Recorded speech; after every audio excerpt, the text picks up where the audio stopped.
అందరికీ నమస్కారం. కలియుగం కథలు ఛానల్కి స్వాగతం. ఈనాటి మన కథ తల్లి రౌద్ర రూపం. ఎక్స్క్యూజ్ మీ మేడం, ఈ కుర్చీలు చీఫ్ గెస్ట్ కోసం, మీరు అక్కడికెళ్ళి కూర్చోండి అంటూ స్టేజీ కింద జనాలు కూర్చున్న చోటును చూపిస్తూ వినయ్ మరియు కావ్యతో అన్నది పార్టీ అరేంజ్ చేస్తున్న అమ్మాయి. ఎందుకంటే వాళ్ళు చీఫ్ గెస్ట్ కోసం అరేంజ్ చేసిన కుర్చీల్లో కూర్చున్నారు. మేమెవరో నీకు తెలియదనుకుంటా, మేము ఇక్కడ గెస్టులమే, మమ్మల్ని ప్రియాంక పిలిచింది అన్నది కావ్య. ప్రియాంక కావ్య స్నేహితురాలు. మీరు గెస్టులే, కాదనట్లేదు, కానీ ఈ కుర్చీలు చీఫ్ గెస్ట్ కోసం, కాసేపట్లో వస్తూనే ఉంటారు, తొందరగా కిందకు వెళ్ళండి అన్నది ఆ అమ్మాయి. ముఖం తిప్పుకుంటూ కావ్య భర్తతో కిందకు వెళ్ళి కూర్చుంది. అప్పుడే పార్టీ హాల్ మొత్తం చప్పట్లతో మారుమోగింది. కారణం, చీఫ్ గెస్ట్స్ వచ్చారు. కారులో నుండి గాయత్రి దిగింది. పట్టుచీర, కూలింగ్ గ్లాసెస్ పెట్టుకుని నడుస్తూ స్టేజిపైకి వచ్చింది గాయత్రి. అందరూ ఆవిడను చూస్తున్నారు. అప్పుడే వినయ్, కావ్య గాయత్రిని చూశారు. ఇద్దరికీ కాళ్ల కింద భూమి కంపించినంత పని అయ్యింది. ఇద్దరూ ఒకరి ముఖాలు ఒకరు చూసుకున్నారు. ఇద్దరి మదిలో ఒకటే ప్రశ్న, ఇదెలా సంభవము? ప్రియాంక అత్తగారికి గాయత్రి మంచి స్నేహితురాలు. ప్రియాంక కూతురి నామకరణ మహోత్సవానికి పిలవడంతో గాయత్రి వచ్చింది. గాయత్రి అమ్మాయికి పేరు పెట్టి తన మెడలో ఉన్న చైన్ అమ్మాయి మెడలో వేసింది. ఇది చూసిన వినయ్ మరియు కావ్యకు షాక్ తగిలినట్టయింది. కాసేపటికి అసిస్టెంట్తో కలిసి గాయత్రి వెళ్ళిపోయింది. ఎక్స్క్యూజ్ మీ, మేము ఒక ఆయాని పెట్టుకోవాలనుకుంటున్నాము, ఎవరన్నా దొరుకుతారా? హాస్పిటల్ రిసెప్షన్లో అడిగాడు వినయ్. సార్, టైం 11 కావస్తుంది. ఇప్పుడు అందరూ ఇళ్లకు వెళ్ళిపోయారు. కేవలం ఒక్క ఆయా ఉంది. నైట్ డ్యూటీలో ఉన్నవాళ్ళు డ్యూటీల మీద ఉన్నారు. కావాలంటే ఆవిడను పిలుస్తాను అనింది రిసెప్షనిస్ట్. త్వరగా పిలవండి, చిన్న పిల్లవాడిని నా భార్య ఒక్కతే చూసుకోలేకపోతుంది. ఇంటి దగ్గర నాకు ఇంకొక బాబు ఉన్నాడు, అందుకే నేను ఇక్కడ ఉండలేను అన్నాడు వినయ్. సరే అంటూ ఆయాను పిలిచింది రిసెప్షనిస్ట్. ఆవిడకు కాస్త వయసు ఎక్కువగా ఉంది. మొహం చీర కొంగుతో కప్పుకొని ఉంది. ముసలావిడలా కనిపిస్తుంది. ఈవిడ బాబునేం చూసుకుంటుంది? ఈవిడను చూసుకోవటానికే ఒక మనిషి కావాలి, ఇంకొకరిని పిలవండి అన్నాడు వినయ్. ముందే చెప్పాను కదా సార్, ఎవ్వరూ లేరు. నైట్ డ్యూటీలో ఉన్నవాళ్ళు డ్యూటీల మీద ఉన్నారు. మీరు కావాలంటే బయటి నుండి ఎవరినన్నా తెచ్చుకోండి అనింది రిసెప్షనిస్ట్. ఒక్క అవకాశం ఇచ్చి చూడండి, అప్పుడే నా పని చూస్తారు అన్నది ఆ ముసలావిడ. ఆవిడ గొంతు వినగానే వినయ్ ఆశ్చర్యపోయాడు. వెంటనే ఆవిడ ముఖం వైపు చూశాడు. వినయ్కు ఆకాశం నెత్తిమీద పడ్డట్టయింది. నువ్వా? ముందు నువ్వు సరిగ్గా ఉండు, తర్వాత బాబును చూసుకుందువు అన్నాడు వినయ్. ఈవిడ ఆయాగా వద్దు అన్నాడు వినయ్. అలా మాట్లాడకండి సార్, డబ్బు అవసరం ఉంది, ఒకసారి నా పని చూడండి అన్నది ఆ ముసలావిడ. వినయ్ వద్ద వేరే దారి కూడా లేదు. అసలు వినయ్ ఆవిడను చూసి అంతలా షాక్ ఎందుకవుతున్నాడు? ఎందుకంటే ఆ వృద్ధురాలు ఎవరో కాదు, వినయ్ తల్లి గాయత్రి. ఇక్కడే హాస్పిటల్లో ఆయాగా పనిచేస్తుంది. ఆవిడతో ఏమీ మాట్లాడకుండా వినయ్ కావ్య ఉన్న గదికి వెళ్ళాడు. కావ్య, బాబుని చూసుకోవడం కష్టంగా ఉంది కాబట్టి ఆయా కోసం రిసెప్షనిస్ట్ వద్దకు వెళ్ళాను. అక్కడ ఆయాగా ఎవరున్నారో తెలుసా? మా అమ్మ అన్నాడు వినయ్. అవునా, అత్తయ్య ఇక్కడా? అది కూడా ఆయాలాగా అంటూ ఆశ్చర్యంగా అన్నది కావ్య. ఇప్పుడేం చేయాలో అర్థం కావడం లేదు. ఉదయం నుండి నీ ఆపరేషన్, తర్వాత బాబుని రూమ్కి తీసుకురావడం, ఈ పనులతోనే సరిపోయింది. అందుకే ఆయా సంగతి మర్చిపోయాను. ఇంత రాత్రివేళ వేరే ఎవరూ అందుబాటులో లేరు అన్నాడు వినయ్. నా మాట వినండి, ఆయా కంటే నానమ్మ బాబుని బాగా చూసుకుంటుంది. మళ్ళీ ఈవిడని కొద్ది రోజులు మన ఇంటికి తీసుకువెళ్దాము. ఇంటి పనులు, బాబు పనులు చేయడానికి ఫ్రీగా ఆయా దొరికింది అన్నది కావ్య. నిజమే, కానీ మనమిద్దరం అమ్మ పట్ల ఇంత చేశాక మళ్ళీ అమ్మ మనతో ఇంటికి వస్తుందంటావా అన్నాడు వినయ్. క్షమించమని కాస్త ఏడ్చినట్టు చిన్న డ్రామా చేద్దామండి, అలాగే పిల్లల మీద ఒట్టు వేద్దాం, తప్పకుండా వస్తుంది అన్నది కావ్య. సరే, నేను ఈ ఒక్కరోజు రాత్రికి ఆవిడని ఆయాగా పెడతాను, అప్పుడు నువ్వే ఆవిడను మనతో ఇంటికి రావడానికి ఒప్పించు అన్నాడు వినయ్. సరే, నేను చూసుకుంటాను అన్నది కావ్య. వినయ్ వెళ్ళి రిసెప్షనిస్టుతో మాట్లాడి గాయత్రిని కావ్య గదికి పంపించమన్నాడు. కావ్య గదికి వచ్చింది గాయత్రి. బాబుని ఎత్తుకుని డబ్బా పాలు తాపిస్తున్న గాయత్రితో, అత్తయ్య, ఇక్కడ మిమ్మల్ని ఆయాగా చూస్తుంటే నా గుండె తరుక్కుపోతుంది. మీరు ఇంటి నుండి వెళ్ళిపోయాక చాలా బాధపడ్డాము. మీ కొడుకు నేను మీకోసం చాలా వెతికాము. తెలిసిన వాళ్లకు ఫోన్లు చేశాము, కానీ మీరు మాత్రం దొరకలేదు అన్నది కావ్య. నిజమా కావ్య, మీరు నా కోసం వెతికారా అడిగింది గాయత్రి. అవునత్తయ్య, మమ్మల్ని క్షమించండి. ఇక నుండి మీరు మాతోనే ఉండండి. మనవళ్లను చూసుకుంటూ ప్రశాంతంగా గడపండి. ఇక నుంచి మీకు ఎలాంటి కష్టం రాకుండా చూసుకుంటాను అన్నది కావ్య. సరే కావ్య, నాకైనా మీరు తప్ప ఎవరున్నారు? రిసెప్షన్లో చెప్పి వస్తాను నేను మీతో పాటు వెళ్తున్నానని, అలాగే ఇక హాస్పిటల్లో పని చేయనని కూడా చెప్పేస్తాను అంటూ గాయత్రి రిసెప్షనిస్ట్ వద్దకు వెళ్తుంది. ఇంతలో రిసెప్షన్లో ఉన్న షీల గాయత్రిని చూస్తూ, మేడం, మేడం, ఏమైంది? ఇప్పుడే వెళ్ళారు కదా అని అడిగింది. అరే, ఎందుకు మేడం అని పిలుస్తున్నావు? నీకు చెప్పాను కదా షీల, ఈ నాటకం ఇలాగే కొనసాగనివ్వమని. ఎవ్వరికీ అనుమానం కలగకూడదు. నేను చెప్పేదాకా నన్ను మేడమని పిలవకు అన్నది గాయత్రి. కానీ మేడం, ఈ హాస్పిటల్కి యజమాని అయిన మీరు వాళ్ళ ముందు ఆయాలా ఎందుకు నటిస్తున్నారు? అసలు వాళ్ళెవరు అడిగింది షీల. నన్ను ఇంటి నుండి గెంటేసిన కొడుకు కోడలు వాళ్ళు. ఎన్ని దుర్మార్గాలు చేశారో నా మీద అంటూ కళ్ళు చెమర్చాయి గాయత్రికి. ఈరోజు వాళ్లకు నా అవసరం ఉంది కాబట్టి క్షమాపణలు అడుగుతుంది నా కోడలు అనింది గాయత్రి. మరి మీ గురించి ఎందుకు చెప్పలేదు అడిగింది షీల. లేదు షీల, వీళ్ళు మారరు, మారినట్టు నటిస్తున్నారు. నన్ను నమ్మించి ఫ్రీగా ఇంటి పని చేయించుకోవడానికి చేస్తున్న డ్రామా ఇదంతా. నన్ను ఎలాగైతే ఆకలితో పస్తులు పెట్టారో, కుక్కలకు వేసినట్టు బ్రెడ్ ముక్కలు వేశారో, నన్ను ఎలాగైతే గదిలో బంధించారో అంటూ గాయత్రికి కళ్ళ వెంట నీళ్లు తిరిగాయి. కాసేపటికి తనను తాను సముదాయించుకొని, నేనేంటో తెలియచేయటానికే వీళ్లతో పాటు వెళ్తున్నాను. ఏ రోజైతే వీళ్లను హాస్పిటల్లో చూశానో ఆ రోజే నేను ఆయాలాగా నటించి తిరిగి వీళ్ల ఇంట్లో అడుగు పెట్టాలని నిర్ణయించుకున్నాను అన్నది గాయత్రి. అది సరే కాని మేడం, మిమ్మల్ని ఇంటి నుండి గెంటేశారు కదా, మరి ఎలా ఇంత ఆస్తిని పలుకుబడిని సంపాదించారు అంటూ షీల అడిగింది. అదంతా పెద్ద కథ, ఎప్పుడన్నా కలిసినప్పుడు చెబుతాను. ప్రస్తుతానికి నేను ఇక్కడ ఆయానే, అదొక్కటి గుర్తుపెట్టుకో. 2 రోజుల్లో కోడలు డిశ్చార్జ్ అవుతుంది. అప్పటిదాకా స్టాఫ్కు కూడా నన్ను మేడమని పిలవకుండా జాగ్రత్త పడాలి అంటూ గాయత్రి కావ్య గదికి వెళ్ళింది. తరువాత 2 రోజులకు కొడుకు కోడలితో వాళ్ళ ఇంటికి వెళ్ళింది గాయత్రి. ఇంటికి వెళ్తూనే, అత్తయ్య, బాబుకు ఇన్ఫెక్షన్ అవుతుంది. ముందు ఇంటినంతా తూర్చి తడిబట్ట పెట్టమనింది.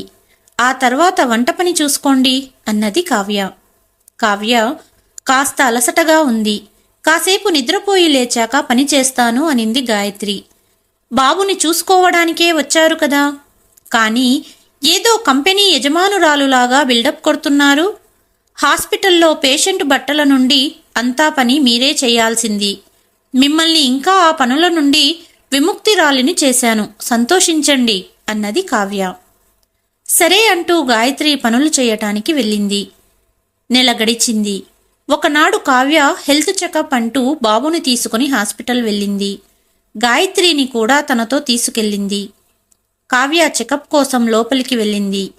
అటు గాయత్రి, షీలా మరియు అక్కడే పనిచేసే ఒక మనిషితో కలిసి ప్లాన్ వేసింది. మేడం, ఆ రోజు మీరు పూర్తిగా చెప్పలేదు, ఇవాళ చెప్పండి. ఈ వయసులో ఇంత ఎత్తుకు ఎలా ఎదగగలిగారు అడిగింది షీలా. తప్పకుండా చెప్తాను షీలా. నేను ఒక నర్సుగా ఉద్యోగం చేసేదాన్ని. డ్యూటీ టైమింగ్ మారుతూ ఉంటాయి. అందుకే ఇంటి వ్యవహారాలన్నీ ఎక్కువగా నా భర్త చూసుకునేవారు. కొడుకు వినయ్ని ఎక్కువగా వాళ్ళ నాన్నగారే చూసుకునేవారు. మాకు ఒక చిన్న కిరాణా దుకాణం ఉండేది. షాప్ చూసుకోవడానికి ఒక మనిషిని పెట్టి వినయ్ని చూసుకునేవారు నా భర్త. ఒక యాక్సిడెంట్లో వినయ్ నాన్న మరణించారు. ఒక్కసారిగా ఒంటరిదాన్నయ్యాను. నా అనేవాళ్ళు ఆదరించలేదు. ఇక ఇంటి వద్ద ఉండి దుకాణాన్ని చూసుకుంటూ కొడుకును చూసుకుంటూ ఉద్యోగాన్ని వదిలేశాను. అప్పుడు వినయ్ 12వ తరగతి చదువుతున్నాడు. రోజులు గడుస్తున్నాయి. వినయ్కు చదువు పూర్తయి ఉద్యోగం వచ్చింది. ఒకనాడు వినయ్, అమ్మా, నాకు ఉద్యోగం వచ్చింది, ఇక నువ్వు దుకాణం నడపవలసిన అవసరం లేదు. ఉద్యోగం కోసం కొంత డబ్బు కట్టాలి, షాప్ అమ్మేద్దామన్నాడు. కొడుకు మాటని కాదనకుండా షాప్ అమ్మేశాను. ఉద్యోగంలో స్థిరపడ్డాక వినయ్ ప్రేమించిన అమ్మాయిని పెళ్లి చేసుకున్నాడు. మొదట్లో అంతా బాగానే గడిచింది. కానీ కోడలికి నాతో కలిసి ఉండడం ఇష్టం లేదు. కాలం గడుస్తూ కొడుకు కూడా కోడలి మాటనే వినేవాడు. ఇంటి పని నాతో చేయించి కొడుకు ఆఫీసు నుండి వచ్చాక అబద్ధాలు చెప్పేది కావ్య. మీ అమ్మగారు ఏ పని చెయ్యరు, ఇంటి పనంతా నేనే చేశాను అని అబద్ధాలు చెప్పేది. కోడలి మాటలనే నమ్మేవాడు వినయ్.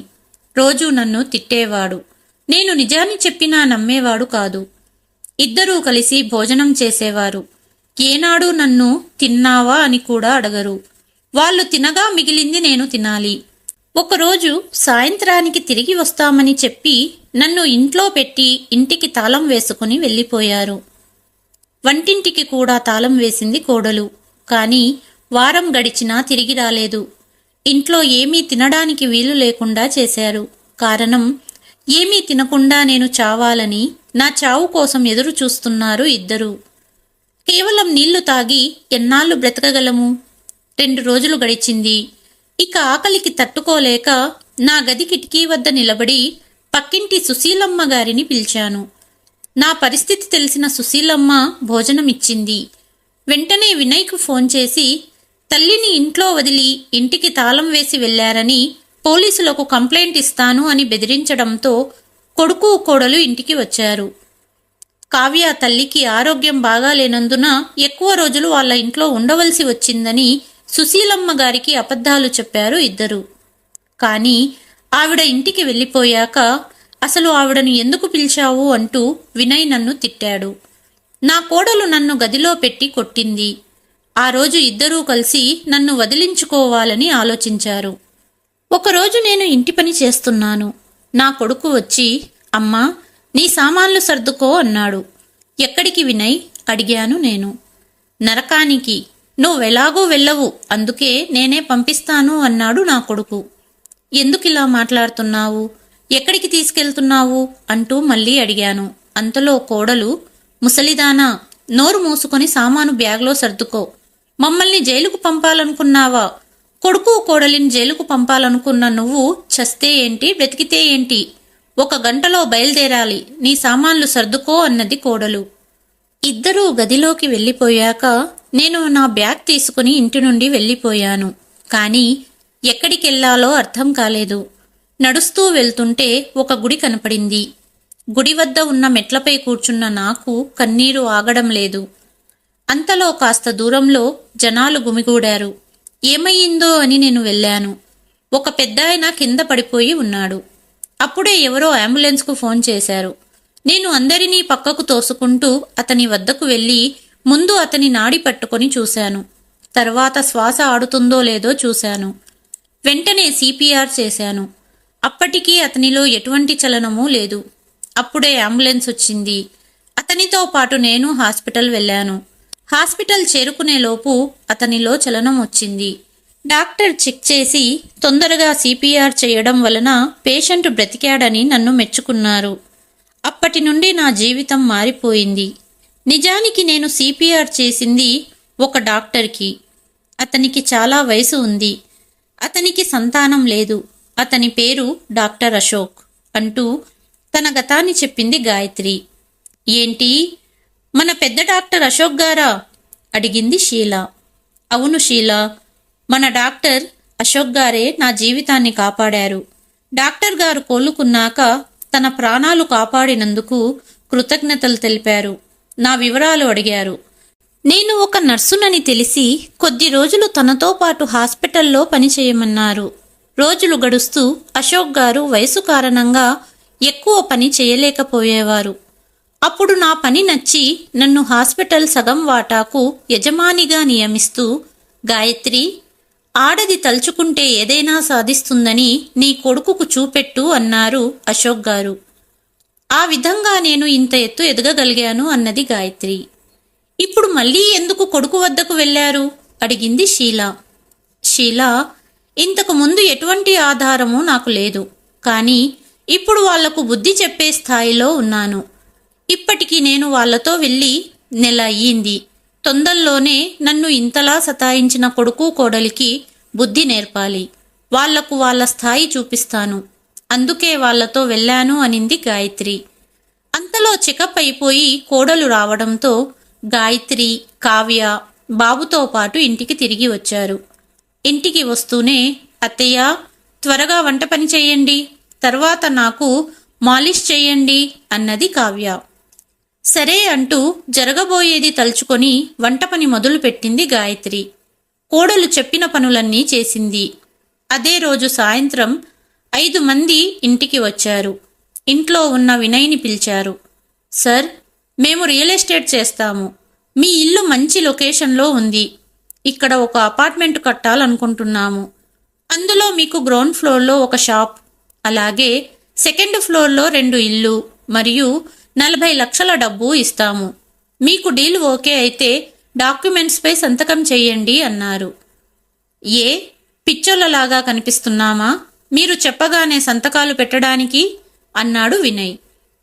మీరు సంతకం పెడుతూనే మీకు 5 లక్షల నగదు ఇప్పుడే ఇచ్చేస్తాము. అప్పుడైనా నమ్మకం ఉంటుంది కదా. మీకు ఇష్టమైతేనే సంతకం చేయండి, లేదా పక్కింటి వాళ్లతో డీల్ మాట్లాడుకుంటాము అన్నారు వాళ్ళు. వాళ్ల మాటలు విన్న కావ్య వినయ్ని లోపలికి పిలిచింది. డీల్పై సంతకం చేస్తూనే మనకు నగదు ఇస్తారు. ఇంతకంటే నమ్మకం ఇంకేం కావాలి? ఇక మీకు ఉద్యోగం చేయవలసిన అవసరం ఉండదు. వచ్చిన డబ్బుతో సొంతంగా ఏదైనా బిజినెస్ చేసుకోవచ్చు. డీల్ ఒప్పుకుందామండి అనింది. కానీ కావ్య, ఇలాంటివన్నీ నమ్మలేము అన్నాడు వినయ్. అందుకే నమ్మకం కోసం మనకు నగదు ఇస్తున్నారు కదా అన్నది కావ్య. సరే అంటూ వినయ్ వాళ్లతో మాట్లాడి డాక్యుమెంట్స్పై సంతకం చేశాడు. వాళ్ళు చెప్పినట్టుగానే నగదు వినయ్ చేతిలో పెట్టారు. ఒక 15 రోజుల్లో పని మొదలు పెడతాము అంటూ వాళ్ళు వెళ్ళిపోయారు. మరుసటి రోజు కావ్య, అత్తయ్య, ఇక ఇంటి నుండి వెళ్ళిపోండి. ఇక మేము తొందరలోనే కోటీశ్వరులం కాబోతున్నాము. ఇక మీలాంటి వాళ్లను పనిలో పెట్టుకోను. ఇక ఇప్పటి నుండి లగ్జరీగా బ్రతుకుతాము అన్నది కావ్య. ఉన్నట్టుండి ఇంటి నుండి వెళ్ళిపోమంటే ఎక్కడికి వెళ్ళగలను? హాస్పిటల్ పని వదిలేశాను కదా అన్నది గాయత్రి. వెళ్ళకపోతే ఎవ్వరికీ తెలియకుండా గంగలో కలిపేస్తాను అంటూ గాయత్రి సామానంతా ఇంటి బయట పడేసింది కావ్య. ఇక ఏమీ చెయ్యలేక కన్నీళ్లను తుడుచుకుంటూ గాయత్రి సామానుతో వెళ్ళిపోయింది. 10 రోజులు గడిచాయి. ఎక్స్క్యూజ్ మీ మేడం, ఈ కుర్చీలు చీఫ్ గెస్ట్స్ కోసం, మీరు అక్కడికెళ్ళి కూర్చోండి అంటూ స్టేజీ కింద జనాలు కూర్చున్న చోటును చూపిస్తూ అన్నది పార్టీ అరేంజ్ చేస్తున్న అమ్మాయి. మమ్మల్ని ప్రియాంక పిలిచింది, మేము ఇక్కడి గెస్టులమే అన్నది కావ్య. మీరు గెస్టులే, కాదనట్లేదు, కానీ ఈ కుర్చీలు పార్టీ చీఫ్ గెస్ట్స్ కోసం. కాసేపట్లో వస్తూనే ఉంటారు. తొందరగా కిందకు వెళ్ళండి అన్నది ఆ అమ్మాయి. మొహం తిప్పుకుంటూ కావ్య భర్తతో కిందకు వెళ్ళి కూర్చుంది. అప్పుడే పార్టీ హాల్ మొత్తం చప్పట్లతో మారుమోగింది. కారులో నుండి గాయత్రి దిగింది. అప్పుడే వినయ్, కావ్య గాయత్రిని చూశారు. ఇద్దరికీ కాళ్ల కింద భూమి కంపించినంత పని అయ్యింది. ఇద్దరూ ఒకరి ముఖాలు ఒకరు చూసుకున్నారు. ఇద్దరి మదిలో ఒకటే ప్రశ్న, ఇదెలా సంభవం? ఇంటికి వెళ్ళిన తర్వాత ఇద్దరికీ అర్థం కాలేదు తల్లి ఈ స్థాయికి ఎలా ఎదిగింది అని.